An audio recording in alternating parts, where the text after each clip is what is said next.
Hola, bienvenido a Yamtalk, el único podcast para los amantes del anime, por los amantes del anime. Soy tu anfitrión, Juan Miguel Benuelos. Too Espanol is shit. Fuck you, man.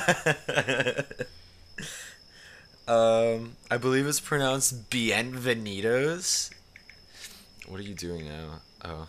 Vete el amrete, hombre. I can't believe you would, no Creo K2 would say that to me. Listen, what the fuck?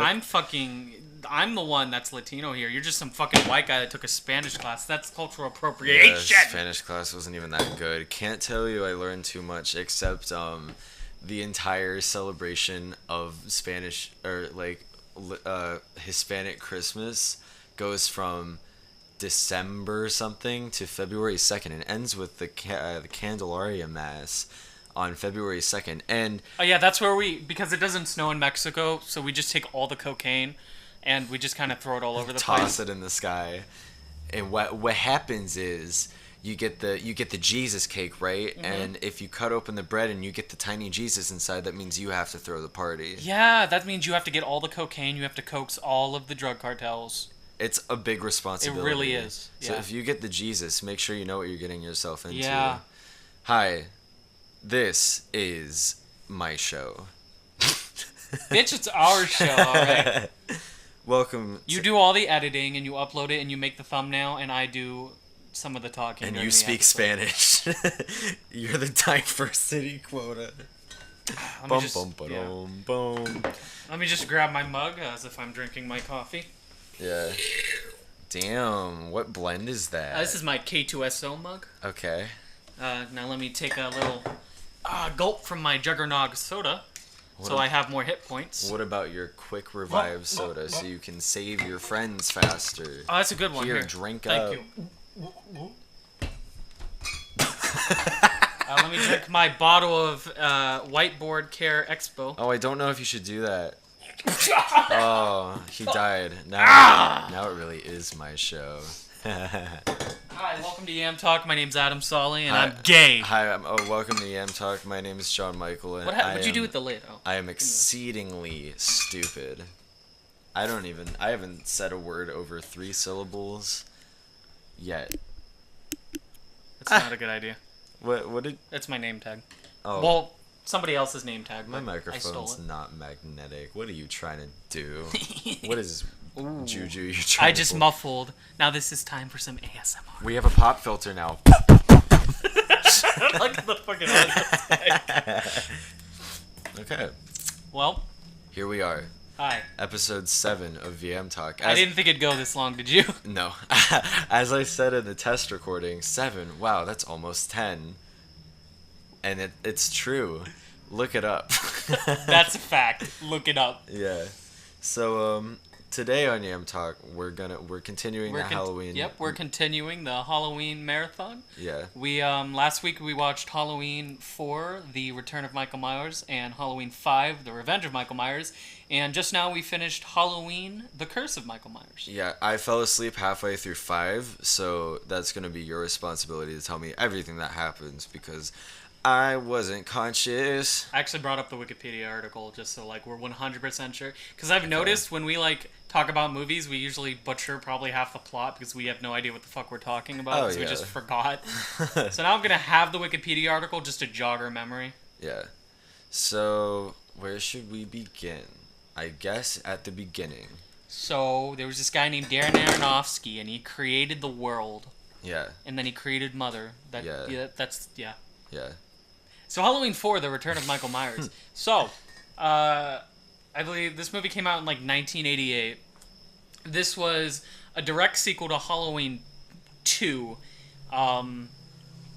If you remember, Halloween 3 didn't have Michael Myers in it because what they wanted to do was an anthology series. Michael Myers was supposed to die in the second one, but everybody just got really pissy about it, so they brought him back for the fourth one. This one takes place, I'm not sure how long, but it takes place several years after Halloween 2. Laurie Strode is dead. She died off screen. Mostly because Jamie Lee Curtis, the actress who played Laurie Strode, did not want to come back in and do it again.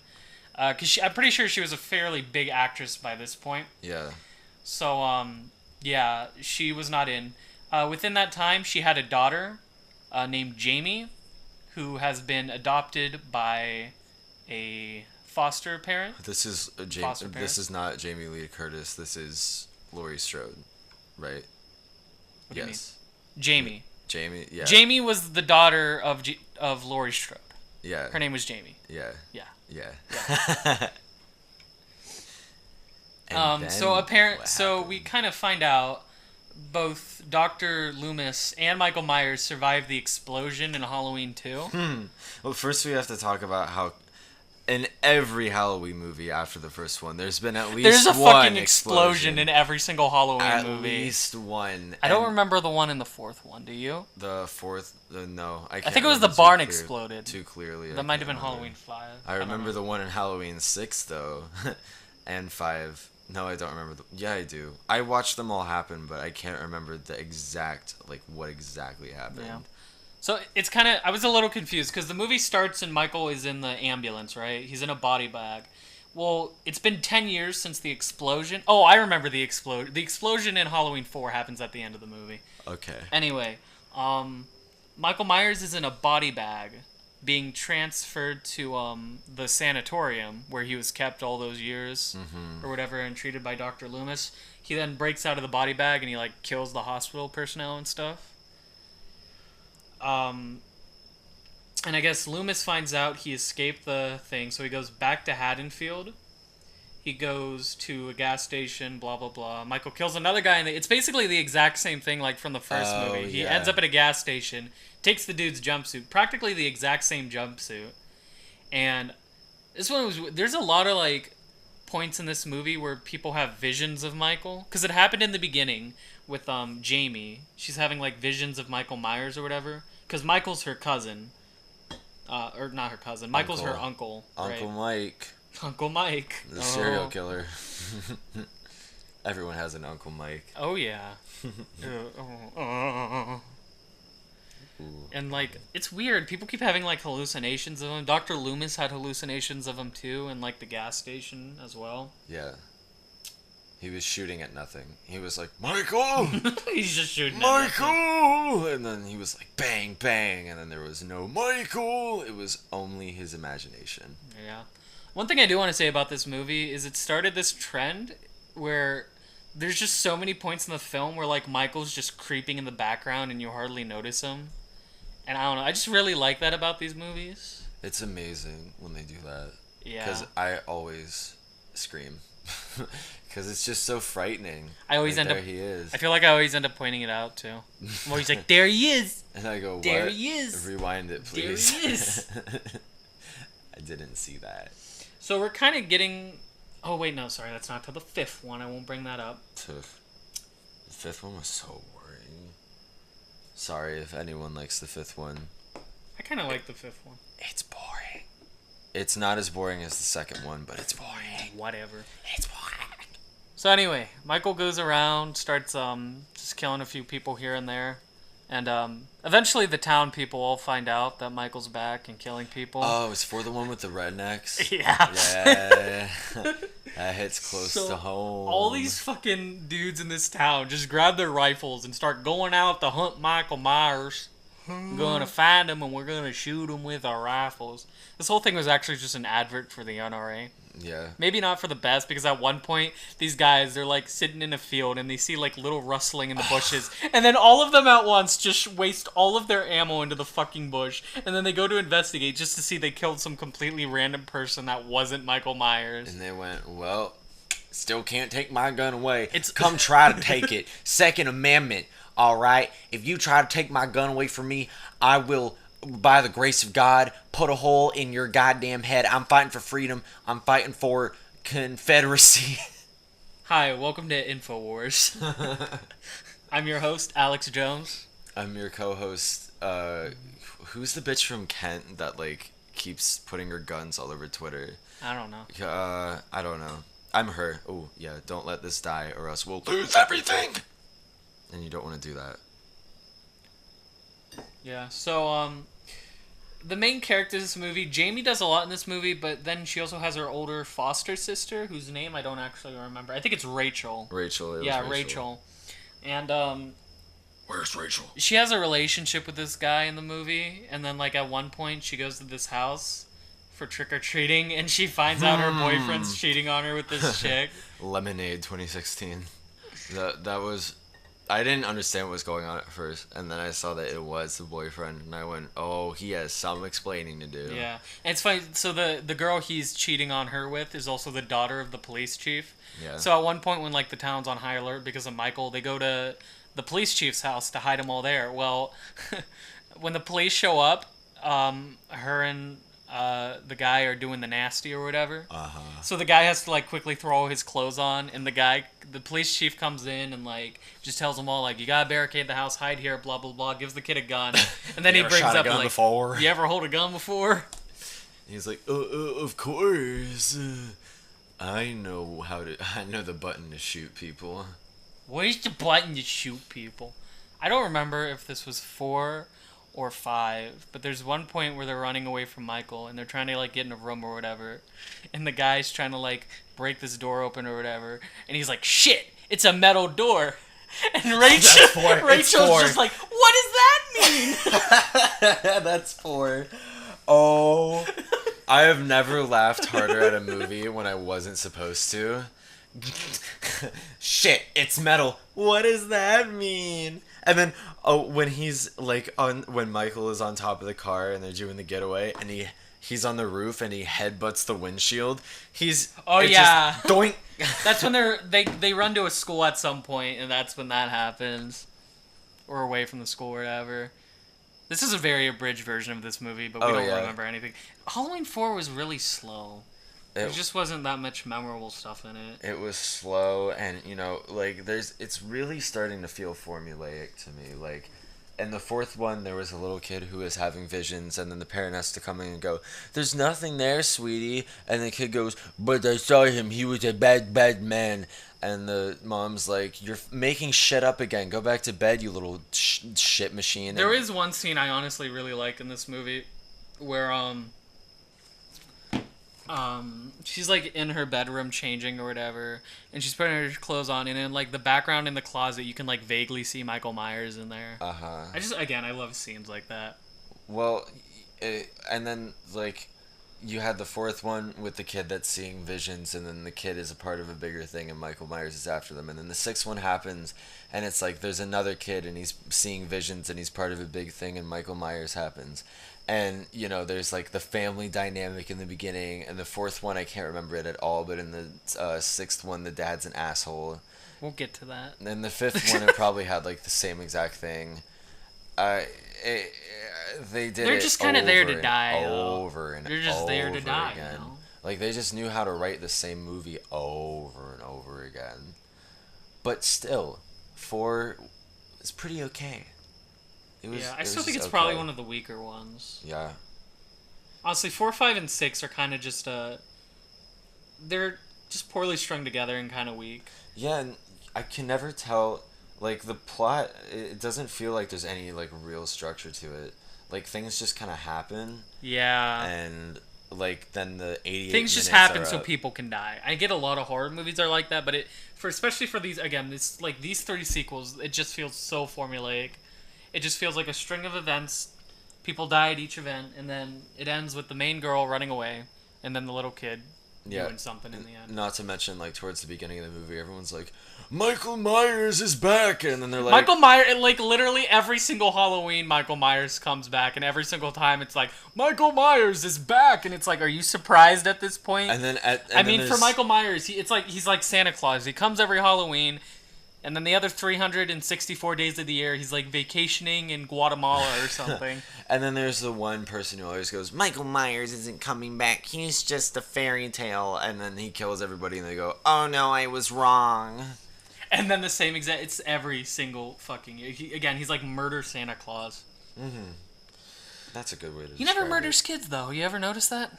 He's never killed any kids. He's killed teenagers, I guess. Yeah, that were supposed to be teenagers, but were really like 35. But he's never killed a child. See, he's got a good heart. You guys don't understand him like He's I just a do. misunderstood character. Right. And I feel like they were trying to give him like a good guy sort of thing where it's like you have to kill your whole lineage and put the curse to rest. And it's like, oh shit, with the We'll get curse to and the that. cult. Again, we'll get to that. We still have to get through the end of Halloween 4 and through Halloween 5. How did Halloween 4? Okay, so Halloween 4 ends, they all chase Michael, like all the fucking, like the lynch mob chases Michael to this like abandoned mine shaft, and then they all go fucking crazy shooting him, and then they blow up the mine shaft. That's where our explosion comes from. Yeah. So that's Halloween 4. It was, yeah. Explosion quota ding. Honestly, fulfilled, so check far, mark. it's probably one of the worst Halloween movies, just because it's really dull and boring. Uh-huh. Not a lot happens. I'd probably, honestly, out of what we've seen so far, I think I'd put it at the bottom. Okay. I think after we marathon all these, we're gonna like rank them. Sounds good. Like you have your own, I have my own. We'll figure that out. I do like ranking So things. then we have Halloween 5, which is a year later. Or it's like it was made in 1989. Oh wait, no, I'm sorry, I forgot. The end of Halloween 4. So that happens. Jamie, the little girl, is taken back to her like foster home or whatever. And I honestly really like this. We see it's like from the first movie. We see a POV shot in a clown mask holding like a pair of scissors. Oh, yeah. And it goes up into the foster mom taking a bath, and we just see from a first person perspective the stabbing of the mother, and then we hear screaming or whatever, and we go back. Everybody, it's like Rachel, the dad, all them are in the basement or the downstairs, and look up to the top of the stairs, and you see Jamie wearing a clown costume like Michael from the first movie, holding the bloody scissors. I really like that ending. I Personally. liked it too. I thought it was like initially what you kind of thought was, now that Michael's gone, the next person in his lineage is now the killer. Except that's not what they did at all. But it's what they made you think, and I kind of liked it for what it was. I thought it was cool. If it ended there, I thought it would have been nice, but, it didn't. So then they made 5. So 5 was made probably less than a year later. It was made in 1989.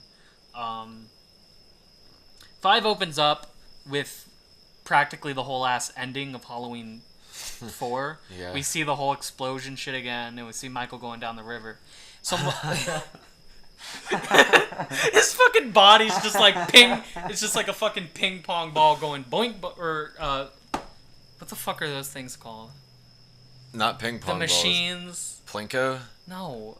Pinball. Pinball. He's like a fucking pinball machine, just going down the river like boing Ding, boing ding, boing. ding, ding, ding, ding, ding, ding. And then some fucking fisherman finds him. He's like, nothing suspicious here. Let me nurse him back to health. And then, does the fisherman die? Yeah. He does? Uh-huh. Huh. Michael slaps his ass and he blows up. Oh. That's not exactly what happens. No. Actually, maybe check on that. I don't know if that's right. I don't know. Well, anyway, so now we're seeing, like, when Michael kills somebody, Jamie gets kind of like a premonition about it. Yeah. She's kind of like mentally connected to Michael in a way. And when he raises a hand to stab somebody, she does too. Yeah, and there's a lot of interesting stuff that happens with that. Honestly, I like the little kid that plays Jamie. I think she's a very good actress. She was good. Especially at a young age. There's a lot of times where she's having like seizures and shit in this movie, and it's I just think it's really well done. Especially for a child actor, where usually the child actors are just, shit. Like it was in 6. What? I didn't say anything. I don't think he was that bad. Well, they didn't give him much of an opportunity to be bad. Because he just kind of stared at things. But the couple seconds he was talking at the beginning, I was like, oh, come on. Yeah. Dr. Loomis has gone full fucking psycho at this point. There's so many times where he realizes that Jamie has like this telepathic link with Michael or whatever, so he just keeps like grabbing this fucking child. He's like, "You gotta tell, Where is Michael? Where is Michael? And Tell there's me." at one point where he's literally like pinning her down on the bed, and he's like shaking her, telling her, and the fucking nurse walks in, and she's just like, You need to get out of here. "Sir, please step away from the child." Take a seat right over there. Chris Hansen comes in. Oh, bad touch. One thing fucking threw me off about this movie: Rachel dies practically immediately, and then is never brought up again. Yeah. Then now the main character of this movie is Tina, who was Rachel's friend from the last one, who had like 10 minutes of screen time, maybe? Yeah. I'm like, what the fuck happened? See, here's what I remember. I fell asleep after Rachel died. I woke up and they were running around in a forest, and all I heard was, Tina! Jamie! Tina! Bro, Jamie! You missed, like, Tina, all of the movie. You literally... Jamie! You slept through Tina! Oh, my God. You slept through Jamie! You slept through this entire fucking movie. Tina! Oh, my God. And then Michael Myers is, like, walking around, and you just hear, Tina!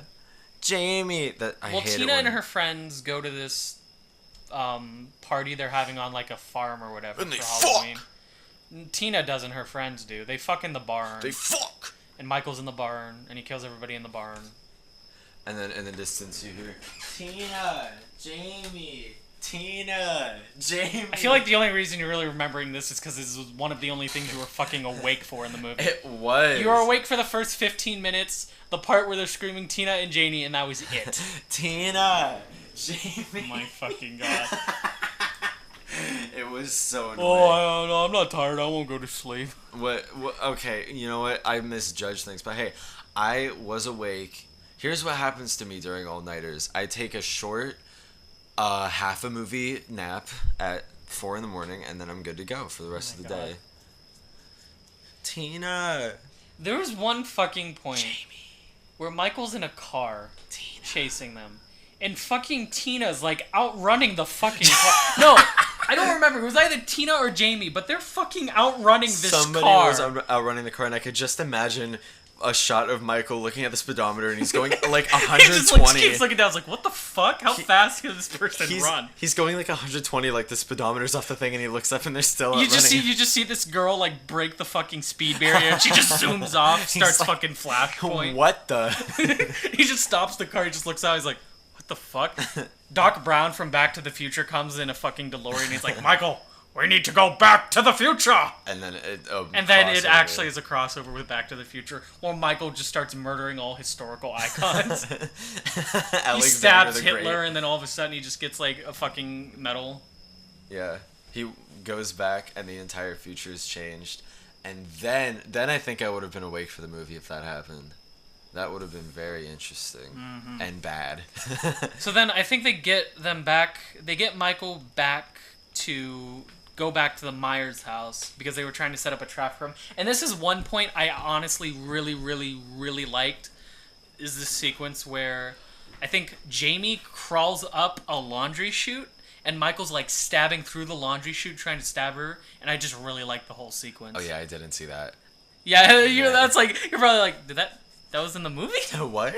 Anyway, so then, it was a really weird scene where I think Michael and Tina have sex. It was really weird. Wait, what? Michael Myers and Tina have... Oh, wait, you're joking. You believed me. You believed me.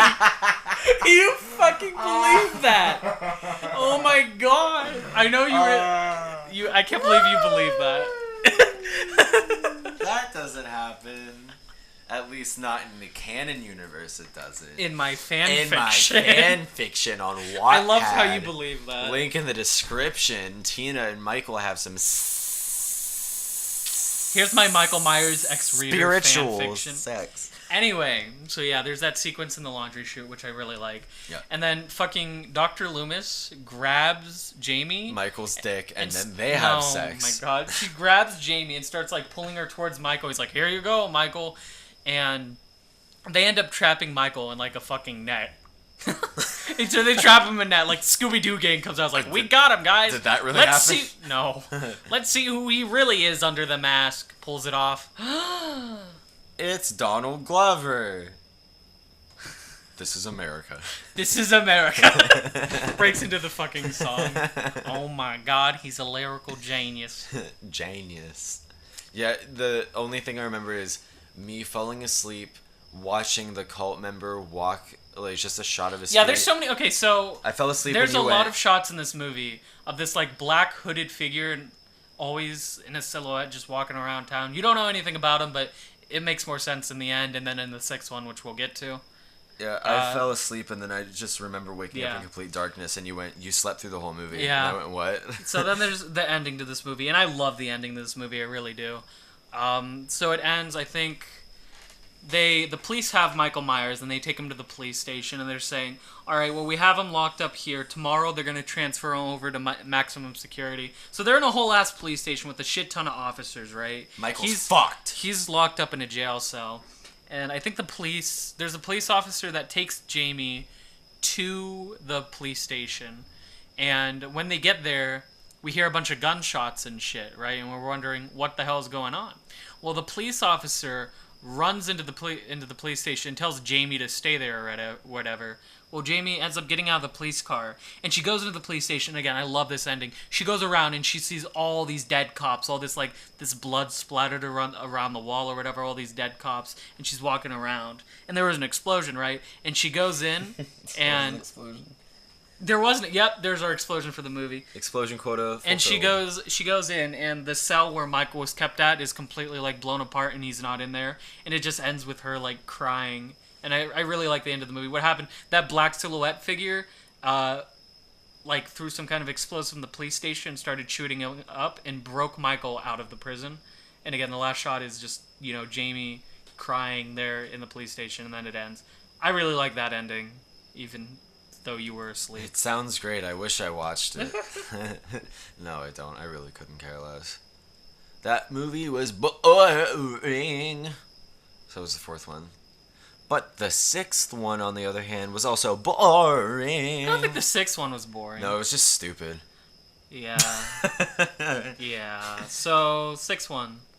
Cults ruin everything. If you're writing a scary movie and you want to put a cult in it, don't do it. So the sixth one, Ever. We open up in like Jamie from Halloween, the last two movies. She is now an adult, and she has a baby. She's giving birth, right? So she's like getting carted down, and it's in this like janky underground. Not your average delivery room. Yeah, and the baby's born, and we find out she's being held by like these cultist dudes, right? And they begin like in blood drawing this mark on the baby. That was the same mark that's like on Michael's wrist or whatever. Constellation of the evil Thorin demon pagan ritual bullshit. So then this nurse gets Jamie and the baby and gets them out of there. And then Michael out of nowhere just comes out of the shadows. So these cultists have Michael here, and I guess they just let him roam around. It's really weird. But so Michael kills the nurse lady, right? Yeah. So then starts a chase in the beginning of the movie with Jamie and the baby and Michael like chasing them. They're running around for a while. She steals this truck from this dude, right? And it's like in the pouring rain, and she gets in the truck, and this dude's like sees it happen. He's walking over. He's like, "What are you doing?" And she's like in the car, and she just like keep pointing behind her, and he's just like walking forward. What and are you doing? What? Huh? What? Get out and my then truck. Michael comes in and just fucking like snaps his neck off. The gore and kills in this movie are honestly really cool. I really like them. Bloody. And then she takes the truck and she swaps out the baby, and then she goes. No, that's. Well, okay. She drives to this like, I don't know what it is, like a rest stop or something, and she has the baby with her. Michael follows her in there. They kind of like do a little switcheroo where she's not there. And Michael ends up... This really surprised me. He just kills Jamie. Yeah. Which, again, just like with Rachel, they're killing the main character. This happens all the time. They kill the main character of the last movie in such sudden. It happened with Laurie Strode where it just happened off screen. But again, that was kind of understandable because Jamie Lee Curtis didn't want to do it. But they killed Rachel like immediately. Yeah, Tina, nobody fucking knows what happens with Tina, I guess. And then I don't know if she dies or not. But then they just killed Jamie immediately in this one. Yeah, and they Michael does it in this really fucked up way. Yeah, I don't know what that was. She's like, "You're not gonna have the baby, Michael," and he's like, "Well, fuck you!" And then he turns on the big machine, rotates her guts. It's like not like a pitchfork, but it has like 3 prongs, stabs her through. I don't know what kind of machine it was. It's a farm machine. Sure. But yeah. Farm your crops, ladies and gentlemen. He goes to the truck to get the baby, but the baby's not in there. Oh. Turns out she hid her in the rest stop. So then, we're seeing our main characters, right? Her name's Kara, and she's with her son, whose name I don't remember. Fuck. Yeah, I don't know. Danny. Yeah, Danny.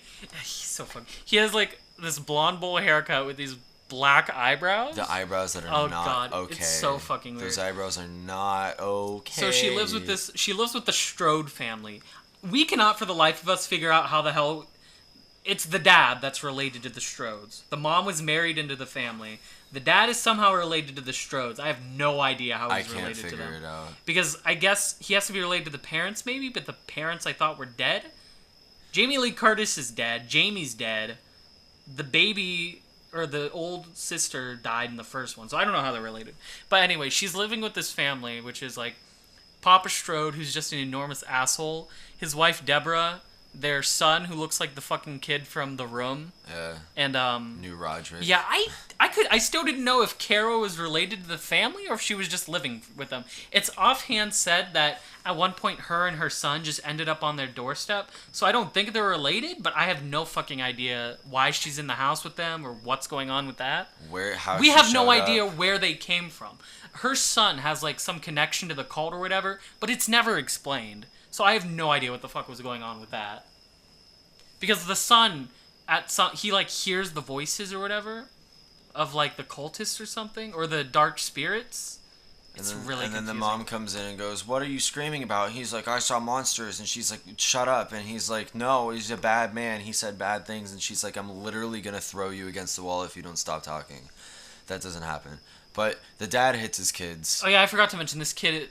This family's living in the Myers house. Yeah. And like there are a bunch of like neighborhood kids who like make fun of it too, because you guys are living in the Myers house. You guys are all serial killers. When the dad's first introduced, he's like taking down this like some kind of like graffiti thing. It was like a sign of Michael Myers or whatever, and he just grabs this axe. He's wearing a bathrobe, like, "Get out of here, goddamn kids!" The dad's an asshole in this movie. Dad's an asshole. He slaps Kara. I don't even remember why. Just because she was like getting pissed at him. She backtalked him. She fucking told him how it is. No woman's talking back to me. He's just an enormous asshole. Basically, every line of his, he's angry. Yeah. So, they all leave, and I guess they find Jamie's body. So like it takes place in Haddonfield.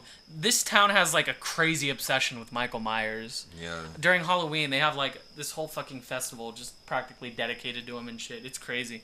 But they find Jamie's body, and then it's revealed, everybody's saying, "Oh my god, Michael is back." And Dr. Loomis. So there's this guy who I guess used to work at the sanatorium with Dr. Loomis, and he's like, "You should come back and work with us." And Dr. Loomis is like, "No, I don't want to." And then on the radio, they're like, "Michael Myers is back," and Dr. Loomis is like, "Well, shit, I guess I gotta do this now." So, he goes to the Myers house and warns the mom, Deborah, that they need to get out of the house, because it was Michael Myers' house, and now that he's back. The family apparently didn't know that it was the Myers' house, only the dad knew. Yeah. So, Deborah, my lady Deborah, my girl Deborah. My girl Deb. Debbie. R. She's like this sweet middle-aged mom, and she's like packing up ready to leave, and she realizes she's trapped in the house with Michael, right? And she's running away from him, and they end up in the backyard, and her death happens when they're like by all these clotheslines or whatever, and it happens off screen. But we get to see it later. So eventually, Kara and her kid come home, right? And Kara comes home, and her son is in the house with Paul Rudd. So we're gonna explain Paul Rudd's character. So Paul Rudd's in this movie. He plays Tommy Doyle, the kid Laurie Strode was babysitting in the first movie. I knew it. He is now obsessed with Michael Myers, and now that he knows he's back. Oh, by the way, I forgot. The baby was left in the rest stop. Jamie's baby was left in the rest stop. Well, since Tommy Doyle's been going crazy about the whole Michael thing, he goes to the rest stop where Jamie was at, and he finds the baby in a bathroom. Uh-huh. It's really weird. He just walks out with the baby or whatever. He shows up to the hospital. He's like, "I need help. My baby is in trouble." And the receptionist is like, "Oh, what's the problem?" He's like, "I need a fucking doctor right now." And he walks away, and the lady's just like, "Security." And he runs into Dr. Loomis there, and that's how Dr. Loomis realizes Michael's back. So, yeah. Tommy Doyle's... I'm just going to call him Paul Rudd. Paul Rudd is at the house with the baby and Kara's son, and Kara walks in and she's like, "What the hell are you doing here?" Because he's their next door neighbor, and he was like spying on her earlier in the movie, watching her change. Yeah. You could say it was because he was looking at who was living in Michael Myers' house, but you could also say that he was trying to see some boobies. boobies. Yum, yum, yum, yum, yum, yum, yum. Yum. You eat boobies. Yes. Anyway, Breakfast, you just gotta suck. lunch, You just gotta suck on. You just gotta suck on the teeth. dinner. Suck on the teeth, Deep. like Tom Atkins in Halloween 3. Just sucking on that titty. The mustache told him to do it. Suck the titty, Tom. So, Suck the titty. basically, Tommy Doyle's like, you can't be here. You gotta come into my house, so you're safe from Michael. So they go there. So the asshole dad shows up, right? And it's like night now. And he's like, "Where's my wife? Oh, she actually ran away. What a fucking bitch!" And then he goes to the basement and he's terrified by his washing machine. And he finds out Deborah is in the washing machine. Oh. And then Michael shows up. And this was honestly probably my favorite death in the whole movie. Michael, like, you fucking hits him and shit. And he puts him on the power line or stabs him into it. And it just starts, like, electrocuting him. And his fucking head explodes. Explosion quota. Pew, pew, pew, pew, pew, pew, Explosion pew, quota pew, has pew, been met pew, for the movie pew, because pew, of pew, angry, exploding dad head. Very satisfying. I was so Yeah. ready for him to eat shit. So, the son of the asshole dad and the mom is at that party festival thing with his girlfriend, right? And this whole movie, on the radio, we've been hearing this, like, radio host guy who's been going on about Michael. And he shows up at this party wearing, like, Halloween boxer shorts and nothing else. And people are just like, oh, we love this guy. He dies immediately. But I bring it up because I just love his death, right? He gets, like, strangled in his van. And then he gets hung in a tree, right? And we find this out. So Paul Rudd, like, he looks behind this tree because he hears this little girl. And the girl's like, it's raining red. Oh, I love that. And he walks around. And there's just blood dripping all over her. And she's like, it's warm. And he, like, looks up and he sees the radio host guy hanging in the tree. And then he just falls out of the tree. Don't forget how he had these guests on his show, and like he didn't know what to say, so he was just like, "Hey, guys, I got a question.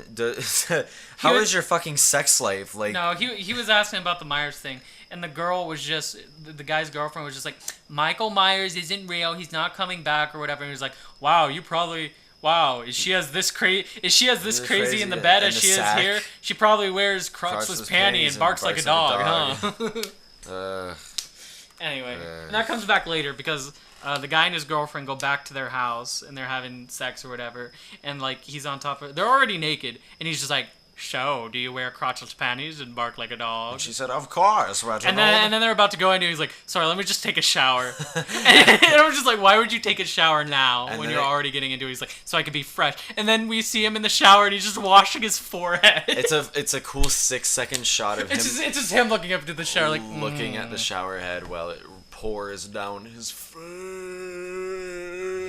He tells her to give him a towel, and then Michael gives him a towel. I just thought about how funny it was that Michael Myers just gives him a fucking towel. Like he was gonna kill him. He's like, let me give him a towel. Here you go. So he kills him, and then he goes in and kills his girlfriend, who Kara sees this happening from the other house because she's using Paul Rudd's camera from earlier to watch it happen. Then she finds the bodies and she goes, "Oh no!" And she runs away. Yeah. And then she finds her mom's body and she goes, "Oh no!"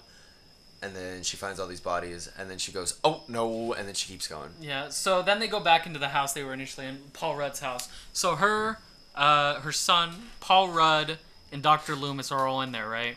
Well, the guy who's the man in black comes back in, and we find out he's actually the guy from earlier who was trying to get Dr. Loomis to come work at the sanatorium, which we'll come back into later. I forgot to mention, too, it's explained in the movie, and somehow Tommy Doyle figured this out, Paul Rudd's character, figured out that the reason why Michael does what he does isn't because he's just evil in general, it's because he's affected by some kind of pagan curse that makes it so he has to kill every blood member in his family. Bullshit. And when they brought that up, it honestly ruined everything I loved about the original Halloween, about Michael's initial character. Because when you see Halloween, up to this point, you're just like, the reason Michael kills is not because he's, like, affected by some spirit or because he wants... Or, I mean, it's not because he's affected by some spirit or somebody's telling him to do it. It's just because he just, like, basks in evil. He loves evil or whatever. He finds it fascinating. He's just this, like, psychotic character, sociopath, whatever. I don't know the difference. I'll be honest. But and then it's just like, no, the real reason he's doing it is just because he hears a voice that tells him to do it. Yeah, it's stupid. It was so. All right, we gotta finish the movie before I go on a rant. We gotta finish talking about it. Okay, so then they kidnap Kara and her son, and they all go back to the sanatorium, which it turns out that the sanatorium the entire time was just a front where all the cultists were at to try to do this whole pagan ritual thing, which was just, again, really fucking stupid. Fucking dumb. It's like the whole time it was just that. Like, you cannot tell me that. I don't think it was like that in the first movie, though. No, that could not have been the intention. It ended up happening. It was really dumb. But for whatever reason, they leave Dr. Loomis and Paul Rudd alive. For whatever reason. So they just go back. If they just killed Paul Rudd and Mike or Sam Loomis, they would have won in the end. Yeah, but no. No. They just leave him alive. So they go back to save her or whatever. Dr. Loomis goes to confront his old colleague, who's now the Man in Black or whatever, who's like the cult leader practically. He dies. No, he doesn't die. He's pointing the gun at him, right? And then people just come from behind and knock him out. And then that's the last we see of him until the end of the movie. Sam Loomis was hardly in this movie, which was really, really confusing. Like, he hardly did anything until the end, right at the beginning of the end credits. It said, in memory of Donald Pleasance, who I guess died during the production of this movie, which was really, really sad. Because I really like Donald Pleasance. But, yeah, he's dead. He died. Donald Pleasance died during the shooting of the movie. Kill confirmed. Which, again, makes a lot of sense after realizing he wasn't in the movie half the time. So Paul Rudd's going around the sanatorium trying to save Kara. He finds her on the top floor or whatever in the maximum security wing. There's one point, there's like some crazy chick up there, and she just grabs him. He's like, you gotta get out of the voices, and she's just saying all this fucking crazy stuff, and she falls to the ground, right, with like blood pouring out of her stomach, whatever, and he's just like, shit. A completely normal reaction, if you ask me. Shit. You just see somebody like get murdered to death in front of you, just like, shit. He's coming back. He's going to kill everybody. And then dies. He's like, shit. Oh, and then he grabs the fire extinguisher because he hears what's-her-face screaming from behind the door. And he starts banging into the door. And then, like, from behind him, you see Michael just walk out the door as this loud noises. Which really brings up the question, is Michael just allowed to, like, roam around this fucking sanatorium as he pleases? I guess. Because, like, the cultists run it. And like, there's no door. He just walks around when he wants to, pretty much. Doody-doo. So he breaks Kara out, and they lock him... They lock the gate behind them, but Michael grabs her hair through the thing, and she's pulling, and she's like, "Oh God, oh God, oh God!" And then, I forgot to mention when Michael was trying to bust the door open, he sees Michael coming towards him. He just keeps like smiling and laughing. He's just like, "This is really awkward." He's just like, it was so weird. Hey, guy. Paul Rudd's acting in this movie is ass awful. It was so funny sometimes. There was one point in the beginning, I can't remember, but he said something. It was just so funny. It was so monotone.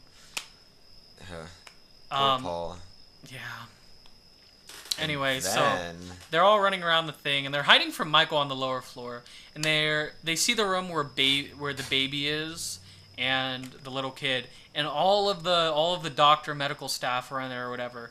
And this scene was crazy too, because Michael grabs this like big ass, I don't know what it was, like a cleaver or a bone saw. Machete. It was a skinny machete, and like he goes in there and just starts fucking up all of the doctors in there. Just like, and for it was no reason. Crazy, and like I had a seizure. There was this white light just flashing nonstop. It was so fucking seizure-inducing. I had 3 seizures, but altogether I enjoyed it.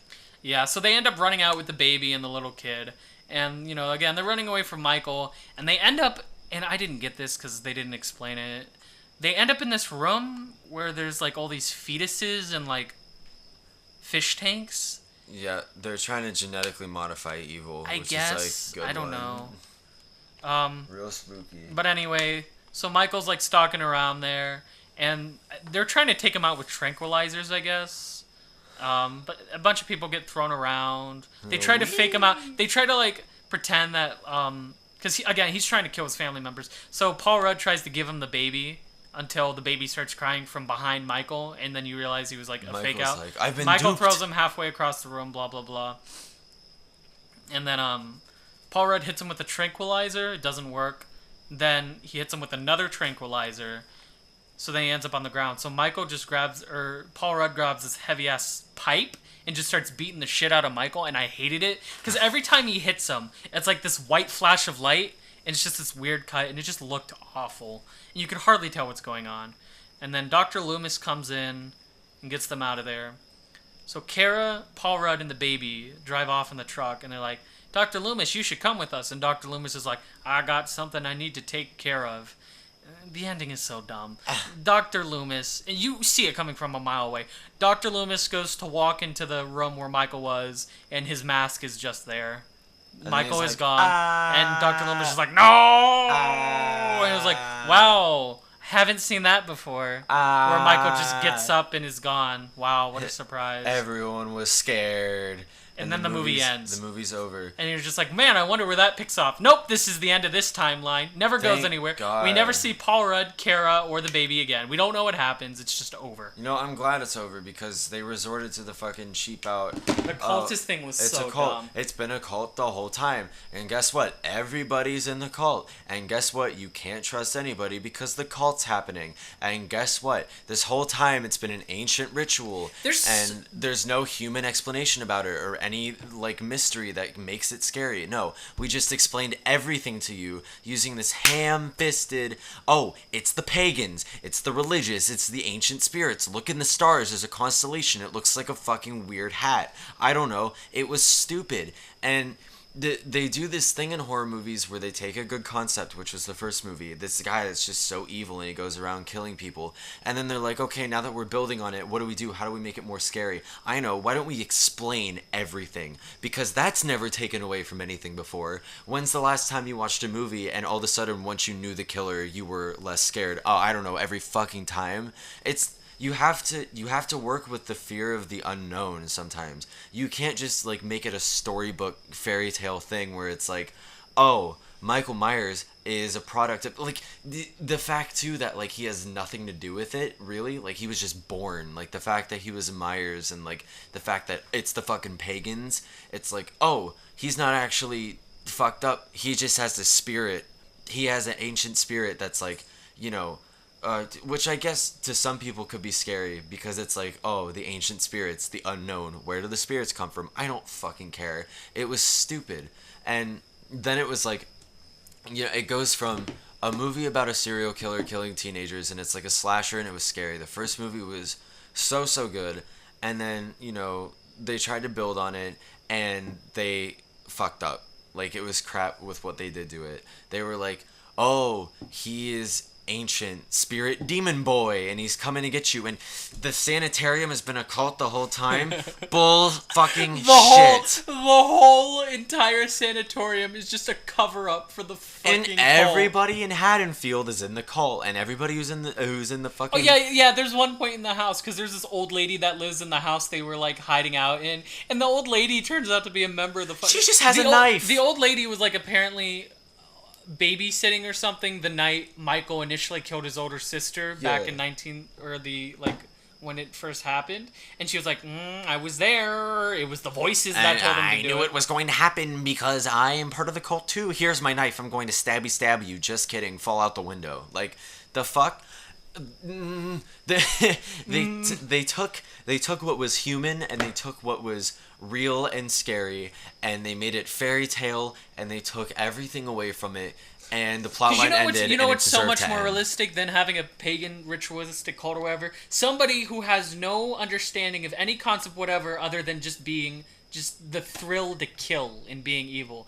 And instead it's like, well, no, he heard voices. The voices told him to do it. The voices were like, hey, we're this satanic ritual demon cult thing. You should go kill this person. You have to kill all your family members because of this curse from hundreds of years ago. Yeah, and oh, here's some imagery of an ancient cult in the basement with candles. Ooh, raising your hands to the sky like, oh, Numshiba, fucking ancient evil gods, come fuck me in the ass. And then you have at the end of the movie, it's like, you know, they're in the big fucking nexus center of the scientific fetuses in a jar of DNA pictures. Oh, you guys know what DNA looks like, right? It's the little coil. Oh, you see that, you're instantly scared because it's genetics and shit. They're making evil babies.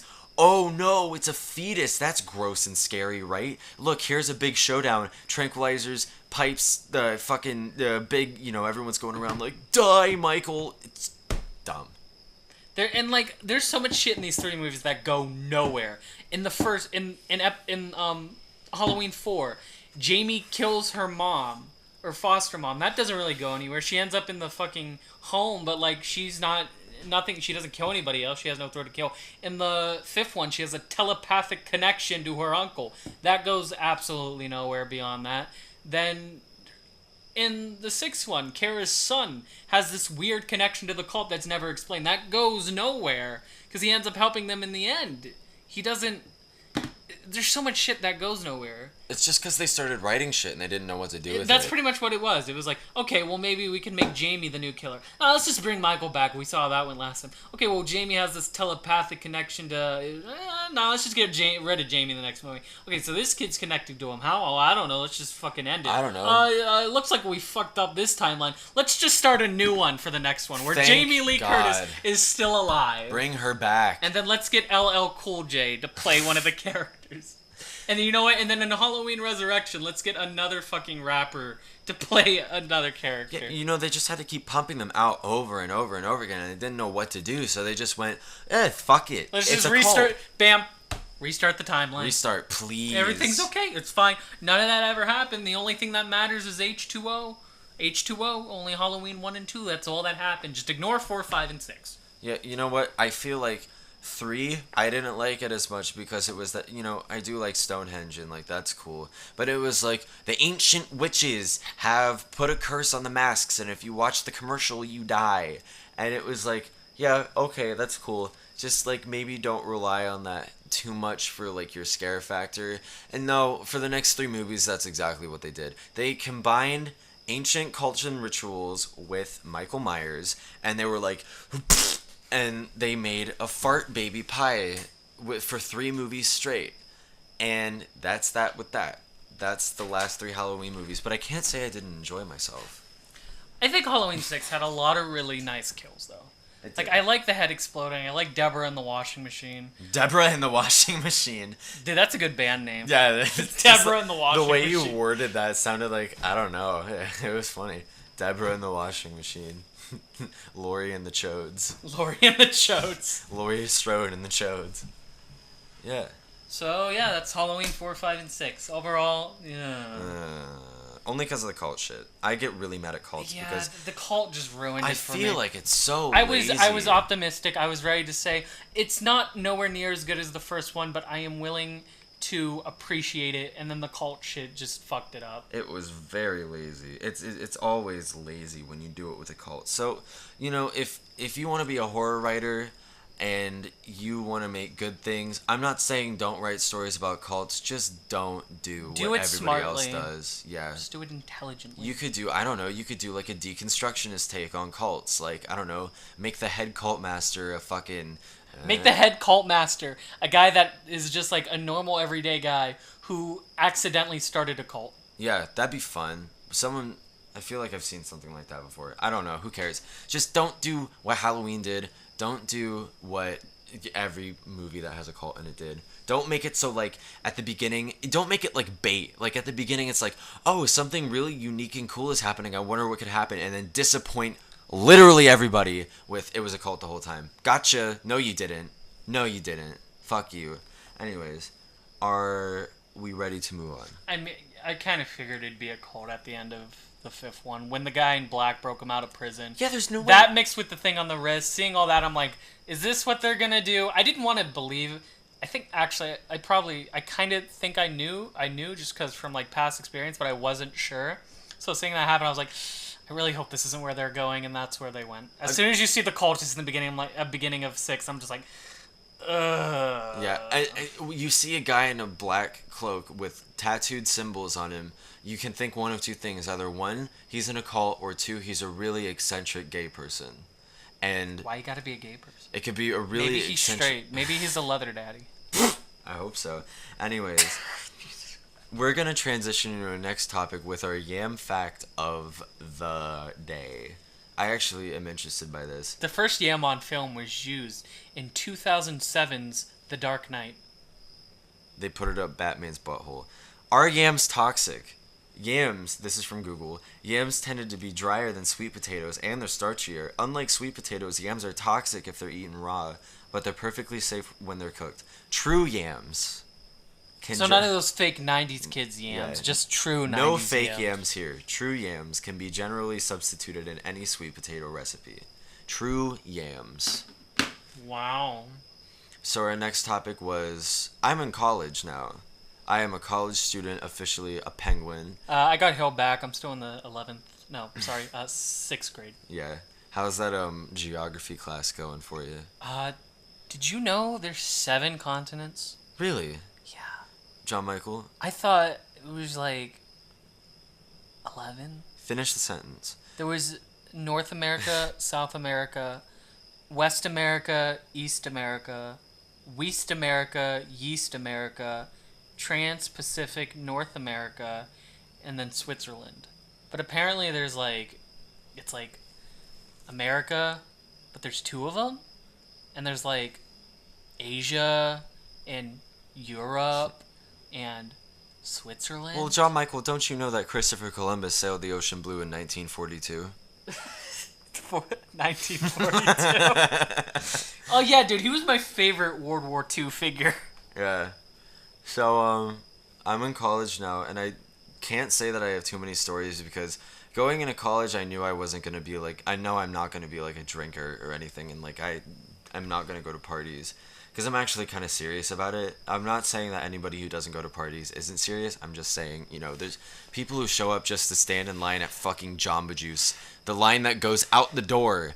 How can you tell me every day when I'm going to my 10 a.m. that there's a line that wraps around Jamba Juice and Dunkin' at the same time? Who the fuck goes to college just to drink Jamba Juice? Anyways, so far I live on campus. I'm in a dorm. And they call the kind of subsections of a dorm suites, and that's where the rooms are. And I've gotten to know my suite mates. I got to know my roommate. He's a pretty alright dude. Stefan, if you're listening, he's a pretty alt-right dude. No, if he was, he would not be an alright dude. Alt-right is not alright, but that's just your opinion, man.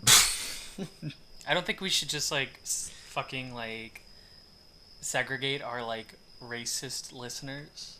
No, I'm okay with that. The fucking... It's okay, I still love you. John Michael? What? I'm gonna need you to not whisper things behind my back.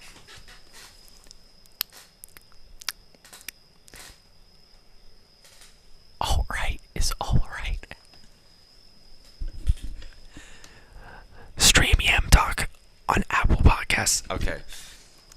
Yamtalk isn't actually on Apple Podcasts, that's a lie. Gucci gang. Yeah. Oh, I got my first grade in college. Was it a D-? 75. Nice! Listen, no matter what, your first week is not as bad as my friend Sam's first week. Oh, yeah, you told me about that. So, I have this friend, I work with. Her name is Sam, and she was telling me about her first 3 days. The first day, she hit a car. Second day, she got a parking ticket. And the third day, I don't remember what happened. Something bad. She almost died. had to drop it. Yeah, she died. She died. Yeah. I'm excited for college. I'm taking a gap year because I'm not ready to go back to school. I'm going away to college. I'm not going local. Well, I don't know yet. I know I'm not going within this city. I'm definitely moving wherever I go to college. Yeah. And I need money to do that, so... You're about to make money with 2 jobs. I'm getting 2 jobs. I'm going to go work at those 2 jobs and hopefully have money to work there. Hopefully I won't waste all of my money on lightsabers and replica. As I look into the corner of your room and I see exactly that. Now listen, man. Would you believe me if I told you all those figures cost $20 each? Each? Yes. Dude. Are you fucking kidding me? How many? 1, 2, 3. Look, and there's more. Listen, here's the thing. Listen, listen. The big guy in the chair in the back that costs 30. The guy on that. What is 35 times? Look, and there's more on there. Are you? There has to be almost 50, right? Oh, probably more. Like even there's that guy in the chair costs 30. The guy on like the tauntaun there costs 30. The guy on the speeder bike costs 30. The guy on that speeder bike costs 30. There's one figure. He's over there. The green clone trooper, clone commander Gree. He costs $40 because he's like rarer. Okay, listen. I got some for like cheaper, like 16, or some I got for $10, but that was a few. So I'm going to San Fran on winter break, right? And Are you really? Yeah. Wow, are you going with Kyle? Yeah. I'm anxious about spending like the money on a flight and a week there. Meanwhile, you could not give less of a fuck, and I respect that. But like, because I'm still saving my money. All that's been building up over a year. yeah. And like it may seem like okay, yeah, if you spend it all at once, that'd be a shit ton of money. But like I'm still saving money, so I'm fine. I've just had really bad money anxiety since I was a kid. Yeah. And now that I am like becoming an adult, I've been spending more, and I'm having these weird. You're spending more and making less. Making none. I don't have a job, and like I'm just sometimes I relapse and I'm like, I am going to be homeless and die in the street. Realistically, that might not happen, but it also might. And then sometimes you go out and buy a $40 fucking hoodie. Yeah. Oh, but can I tell you about my premium he's telling Maliwan Borderlands 2 hoodie? And can I tell you about my premium Hyperion Borderlands 2 hoodie? Maliwan Grace, Maliwan Forever. I'm definitely I was on Instagram the other day, and I hate Instagram ads. They are so like obviously taking your information and like using that to make ads, and every time I see it I'm always like fuck you, right? Like the other day, I follow some horror stuff on Instagram, right? Mm-hmm. So I got this ad for like this Friday the 13th poster signed by fucking Kane Hodder, the guy who played Jason in the later movies, for $32. Jesus. So fuck yeah, I bought it. The other day, I saw like I'm like fuck these ads, man. I always end up buying shit off of them. I bought these like face guards that are really nice. And then I'm like going through and I'm like, fuck these ads. I'm never buying anything off them. And I see this ad for these Borderland hoodies. And I'm just like, I don't need it. And I went to go look at the site. And they had one for like every gun manufacturer. And I'm like, oh, I fucking need it. Usually they cost $90, but I got them on sale for $40. So I'm like, fuck it. Me too. And, I bought it. I bought a Hyperion one. And then the next day, I showed you, and I'm like, listen, look at this hoodie. And he was like, oh, that's cool. So I got you to buy the Maliwan one. Yeah. I might buy that one, or I might buy the other Maliwan one next. I think you should get this one. I like the hexagons. I really like those hexagons. But anyway, and while it took a hot second to ship out. While it was happening, I was really worried it was going to be some really cheap shit. Like, it was going to be like a normal hoodie with like the Hyperion stuff like awkwardly like almost glued. Do you know what I'm talking about? Yeah. Kind of that stuff that practically scrapes off. Yeah. I don't need to show you know what I'm talking about, right? I'll show you. I think if you would love to show me an example, then I would love to see it. Oh, really shitty one I got for real cheap. Okay. Oh, something like this, where it's just like oh awkwardly Jesus, put on yeah, like no, that. that shit, That's what no. I was really worried about. And then the hoodie came in, and it's fucking woven in the Hyperion and the Maliwan is woven into the fabric. It's not like put on, it's in the fabric. Yeah, it's like printed. And it's printed. It looks so good. And it's a nice material. It's like kind of like a tracksuit almost. Yeah, it's like athletics stuff. Yeah, and I'm like, oh, I love this so much. I highly recommend it. I forget what I think it was like Kev. It was like Starts with a K. It was KEVF. I saved the thing on Instagram literally for the sole purpose of fucking, because I'm gonna buy more. My next paycheck, I'm gonna buy more. I want to probably buy most of them. Again, like I said, they have one for practically every gun manufacturer. So I know I'm gonna get one of the Maliwans next. I'm probably gonna get the Torg one. I really like the Torg one. The Torg one was nice. Yeah. Yeah, I saved the. Yeah, it's KEVF. I highly recommend them. So if you like Borderlands and you're excited for the sweater weather, They got a lot more hoodies too. They have a couple. They have a couple more games. They have a lot of anime, some shows. The only thing that really caught my eye was the Borderlands one though, yeah, me too. I don't because know. they have a lot of them. Yeah, I'm not gonna buy anything else but this. I'm gonna buy more. I'm probably gonna buy most of them. There's one. They have two based off of no. They have three based off of actual characters. They have a Gage the Necromancer one, which looks fine. A Zero one, which I actually really like, and then they have a Maya one. That's really the only one that looks bad, because it's like based off of her exactly. So like, it's her yellow shirt or whatever with like the one sleeve is like flesh colored with the tattoos, and then it also has like where her cleavage is. It just looks really weird. Yeah, it's for females. But other than that, no, it isn't. It's also for males. Okay. Other than, but again, I highly recommend these fucking hoodies. They're so good. Yeah. KevF.com. And where were we in the We conversation? were talking about before college. That? College and money. Yeah, I'm excited for college. Yeah, my plan right now is to get an undergrad and then go to grad school somewhere else when they start paying you to go to school, paying you to do research. So, like, I could go somewhere really interesting. I haven't done any research on where I could go yet because it might be too early. I don't know. But, yeah, that's my plan. You know, a lot of kids nowadays are dropping out. And I feel like that's hardly the university's fault. That's just, like, where our culture is going. It's like, don't go to college. Just do whatever you want. But, you know, like, my gut is telling me that this is right for me. Because I've never exactly had, like, a gripe against education or like being taught. I've just had a gripe against where I've been sent. Like, you know, like high school was a crock of shit. Yeah. And then, you know, I always say, honestly, I don't know if I'd go back, because you didn't go, did you go to private school did you go to Catholic school for elementary school, or you went to public school? 2 years, 7th and 8th grade. Oh. That was it. I went for all 9 years of elementary school, I went to the same Catholic school. And like looking back, I met a lot of people there. I have a lot of memories there. I've made friends. I don't talk to a whole lot of them anymore. There's probably only really one I talk to on a regular basis anymore. But if I could go back, I don't know. I feel like I'd want to go to public school almost. Yeah, I really. It's just like I feel bad because I feel like my mom wasted so much fucking money on Catholic school. 'Cause shit's expensive. It is. Especially for me to come out of not only 9 years of elementary Catholic school, but 4 years of high school, to come out as a fucking atheist. It's like, well, you wasted your fucking money. Well, you know, I don't think that was. Well, maybe it was the entire purpose of a Catholic school. It's weird because I knew walking into that environment I wasn't going to enjoy having all of it shoved down my throat, which is exactly what they do because they can. And it's like, that makes sense. If you're Catholic and you want to be Catholic, then you go to Catholic school if you have the money.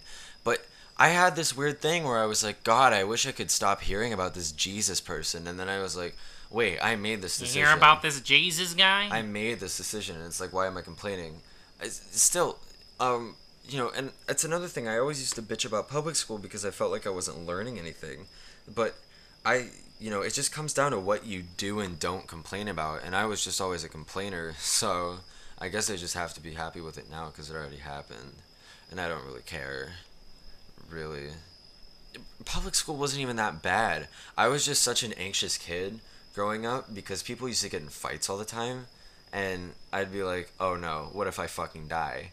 But it never happened, obviously. Unless I'm a zombie, which I think would be cool. But, it was just such a big gap from public school to like 7th grade. Like, sometimes I beat myself up for being such a fucking squid in 7th grade, but it was just such a difference. I didn't know how to adapt, really. So I didn't talk to a lot of people in 7th and 8th grade, therefore I didn't know anybody really going into high school. And then I just kind of coasted, made friends toward the end, and then I was out. But maybe that's just the best way to go about it, because there are people in high school who really act like they're the shit. And, you know, how can I say that bothers me when it's just like, live your fucking life. I don't care. But it was just, at certain points it felt like I was really being excluded, and I was really being not given a shit about. And the phony bullshit senior year that they pull with, you're a class, you've been together for 4 years, and you all love each other. That is a crock of shit. I don't care about most of them, and most of them don't care about me, and that's how I want to keep it. Don't make me go to these like rallies and football games and try to unite with my class after, for the 4 or 6 years, if you want to count grade school, they didn't care about me at all. So I wasn't gonna play pretend. I wasn't gonna be like, oh yeah, I love my class. No, I was indifferent, and that's that. And now I'm in college, and college is a lot better. They weren't lying about that. They were not lying. And it's especially because the campus I'm going to, like, I've known that campus since I was a little kid, because my dad worked there, and I always used to just go there, like as a kid, and my parents worked there, and I have a pretty good deal on tuition, so I really feel like I'm thriving right now where I'm at, and I'm happy, and that's where I want to be, not in some fucking institution where it's like, love Jesus, love your neighbor, and then the next second it's like, nah, you can basically eat shit. I don't care about you because you're not rich, white, and Italian. I am white, but, I'm not Italian, and I'm not rich. And I am the gay. And I don't know how kids in our class felt about that. Most of them probably didn't give a shit, but... I'd say most of them didn't really give a shit. Yeah. There were some that were, like, pretty religious, that were like, I don't know about that. But I think for the most part, nobody really gave a shit. I do remember sophomore year, when we had a really, like, uncomfortably open discussion about homosexuality, and it was only uncomfortable because I knew that the room was uncomfortable already.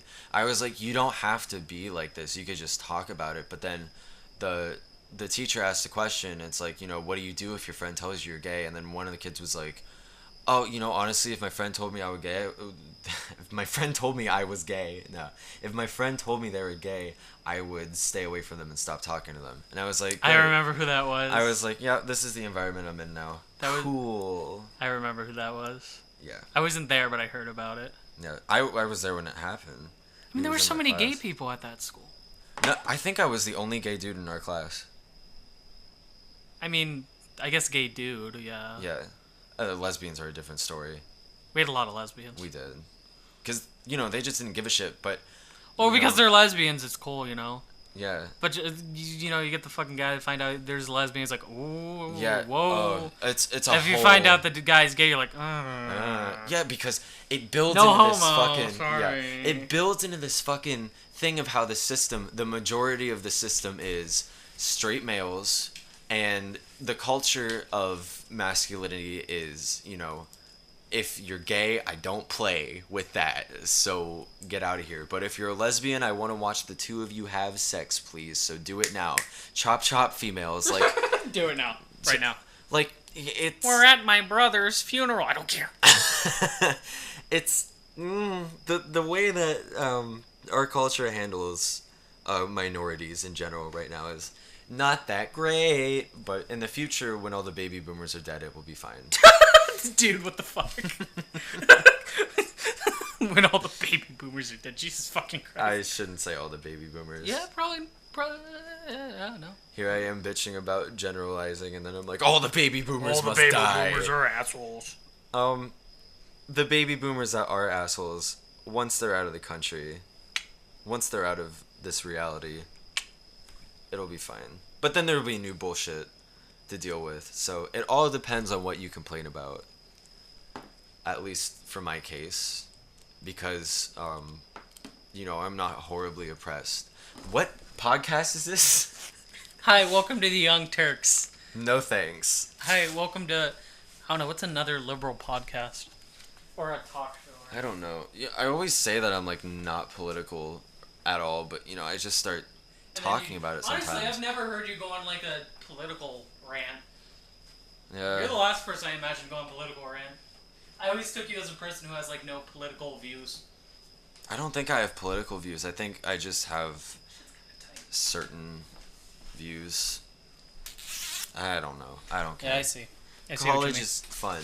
Oh, another thing that college is doing now, and I'm happy that I have a choice to avoid it, is they're doing the thing where they try to be like, oh, everyone get together, feel safe on this campus, please don't drop out. They like try to shove Please don't drop out. they try to shove everybody together and attend these events. Like one of the first things we got when we moved in was this calendar of like all these events and like what to do, where to go. It's like, don't tell me to do that. Reminds me. Keep talking. I'm like, don't tell me to do that. I'm gonna do whatever I want. So you have all these kids that are like attending these campus-wide events and all these like, you know, the passive pressuring of like, you know, do this, you'll win a prize. Do this, you get a free T-shirt. Do this, get involved, get interactive. It looks better on your resume if you join 18 clubs, which is true. But you know, I don't want to do that. I think the only thing I'm gonna join is the American Chemical Society, and like, you know, they want you to join all these clubs, and it's like, I don't think that I have the time for that. So I'm not going to do it. And it all comes down to your choice now, which is what I like about college. It's like, I'm going to choose to do it, and I'm not going to get the whole, like, you know, threatening of, like, oh, you better do what we tell you to do, or else we're going to kick your ass out, because they won't do that. They'll just be like, oh, fine, don't get involved. I don't care. So it's like my whole suite, except for Larry and Dylan, are always out doing these events. They're like, oh, there's root beer float by the fountain. I'm like, okay. And then, you know, oh, there's this event. Oh, there's shit we have to do. Get connected. Stay in touch. Like, yeah, I really don't care. I'm going to have my own experience. Yeah. See, I'm kind of like, I'm going to do a lot of stuff when I go to college. Like, I'm going to, I don't know. I'm gonna hang around and do stuff. I might not go to all like these bullshit college events they have, but like, I'll do stuff. I'll get involved with like some people. Oh, I do have a story though. Which okay, so there's this thing called Ignite, which is like basically. Oh, my friend Sam was telling me about this. Yeah, big orientation for all the freshmen in like on campus, or no, just like in university in general. Halfway through the day, there was a speech of some guest speaker, and I was like, that's it. I can't sit through this anymore. I gotta go. So like I was looking around, and me and Kat were at it. We went together, and we sat in the very butt ass back, and I was like in the nosebleeds because it was in the stadium like where they have the basketball games, and I was like, all right, I gotta go. Like I can't sit here anymore. So then it was funny actually. I was looking around and I saw Freer get up from his seat and walk out. Oh, you were talking about this last week too. Yeah, I was. I told you. I saw a guy that I knew stand up and walk out, and sometimes I kick myself for this because I had to wait for somebody else I knew to leave first. Like I didn't really have the balls to do it unless I saw somebody else do it. I mean, nobody was gonna stop you. That's the thing. Like it's not like you're. I wish. Have to. I wish I just. Why'd you go in the that. first place? Exactly. Well, you had to at least sign in and okay. do like as honors college. You had to do some event later in the day, but I was like, I just stood up and I walked out. I like walked down in front of everybody and just walked out of the place. And I was like, you know what? It's this awakening I had of like, if I don't have to do something that I don't want to do, like in certain circumstances, I'm just not gonna do it. Like, you know, there's laws like don't kill people. It's like if I want to kill somebody, I'm probably still not gonna do it. But you know, if I don't want to sit through a speech, if I don't want to sit through a lecture, if I don't want to sit through like you know, just somebody talking my ear off about shit I don't care about. So here is my Star Wars The Black Series figure collection. As you can see up there, I have my Force Ghost Ben Kenobi. I have a couple of the solo figures. I have my young Lando Calrissian, or as I like to call him, Childish Landino. Huh? Fuck you, you ruined it. I was trying to say pretend I'm gone. And just, yeah. Wait, where'd he go? Ooh. Adam? Where are you? Ooh. Oh. Yeah, well, now that he's gone, I guess it's time to follow my schedule I have put up on my calendar. Ooh. Does that say Taco Tuesday? Yes, as you can see, every Wednesday, self-loathing, self-loathing, self-loathing, and then Taco Tuesday. Oh, that's sad. Taco Tuesday's great. What are you talking about? I was talking about the other thing. Oh. This is so sad. Alexa, play Jerk It Out by the Caesars. Let's go! It didn't work. Oh well. Call me entitled, but you know, if I don't want to do it, just not gonna do I've it. had Post Malone on heavy rotation. I had candy paint stuck in my head the other day, Candy paint with the light on. So and I didn't know how to feel about it. I don't know if I'm allowed to like Post Malone. you're allowed to like Post Malone's fucking awesome. Thanks. I don't okay. care. Post Malone is Jesus reincarnated.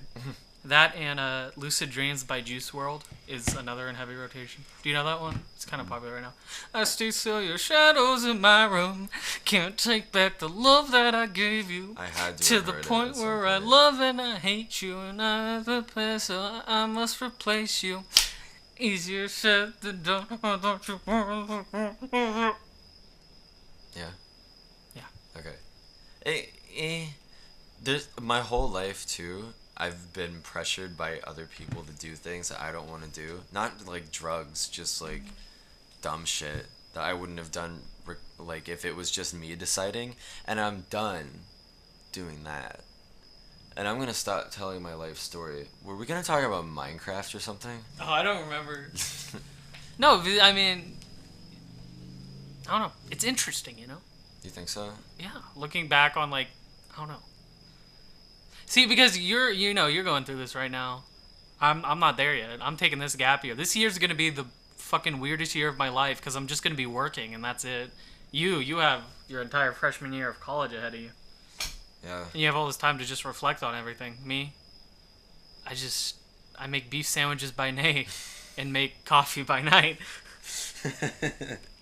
You're like the regular capitalist superhero. Da da da da! Dunkin' Arby's man.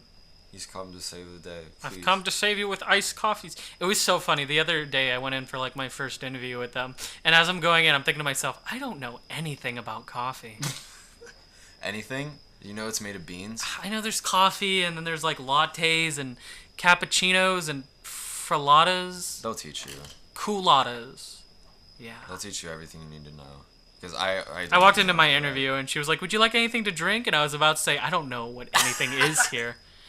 And it was funny while I was waiting to start, I'm like looking at the menu and I'm like trying to find something I think I'd like. If it has strawberries in it, that's usually what I go with. Cause like when I went to Warped Tour with a group of friends, they made me drive us to Starbucks, and like I'm in there and like I was looking up there and I'm like, what the fuck do I order?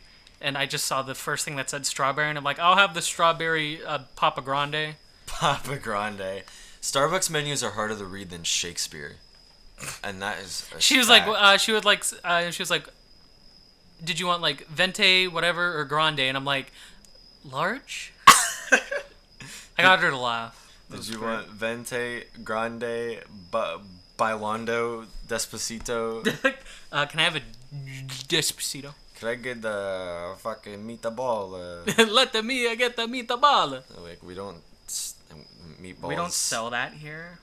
Ay, mamma mia, pizzeria. Ay, ay, ay, mamma mia, Venti pizzeria, grande. finna hit the mamma ria. Oh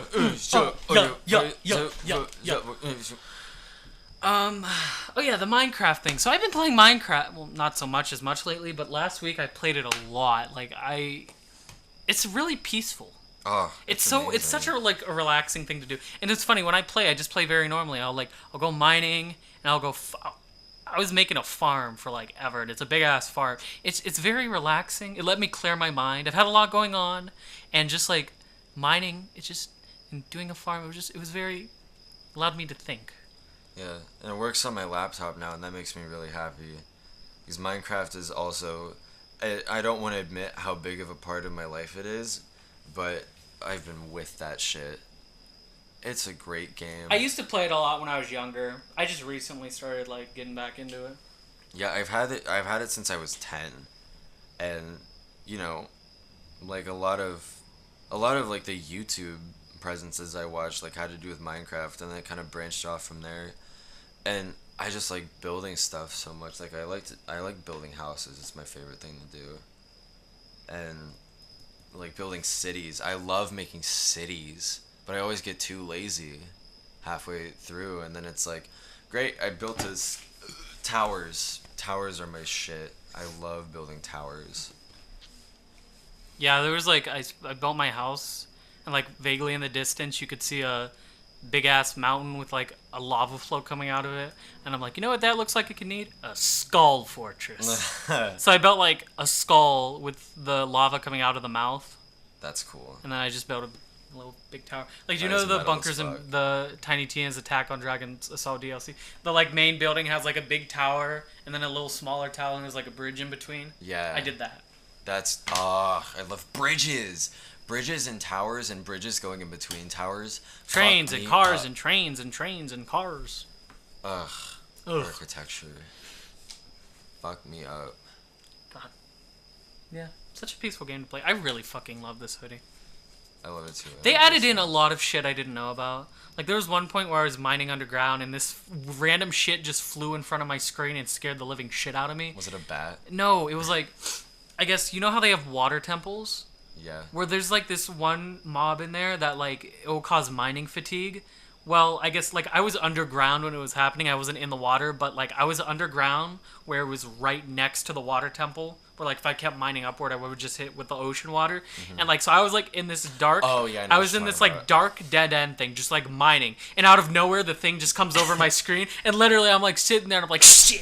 Yeah, it makes scared that noise too. Yeah, it scared the shit out of me because again, let me tell you, again, it was like pitch dark, 4 in the morning. Have my headset on. It's just the sound of me mining, and all of a sudden and it's pitch. It's basically pitch black because it's just the light of the torch. And then again, that thing flies by, and I just holy shit. It's scarier than any Halloween movie. That's true. Who would Minecraft. win? 10 Halloween movies or one fishy boy?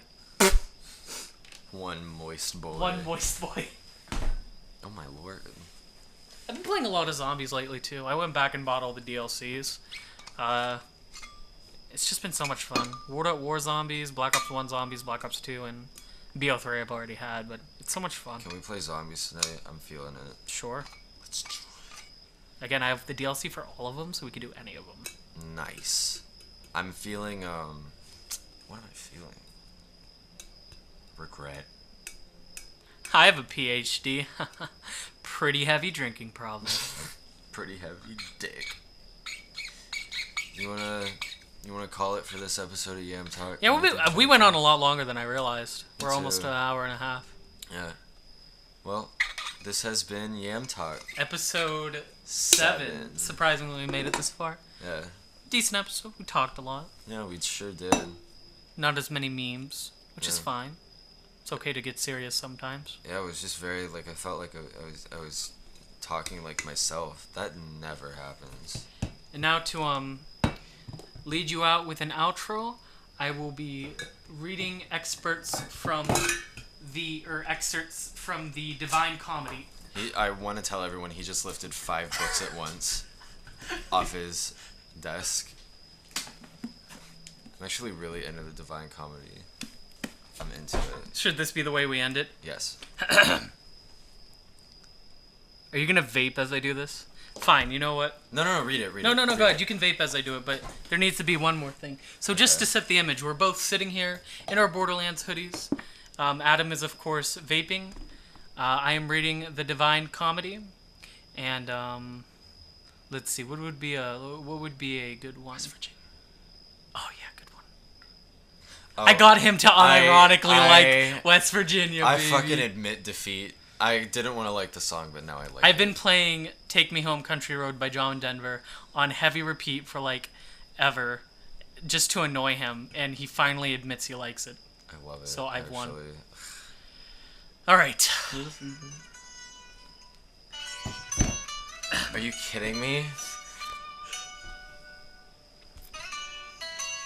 Our Father, thou who dwellest in the heavens, not circumscribed, but from the greater love, thou bearest to the first effects on high. Praised by thy name and thine omnipotence, by every creature, as befitting is to render thanks to thy sweet effluence. Come unto us the peace of thy dominion, for unto it we cannot of ourselves, if it come not with all our intellect.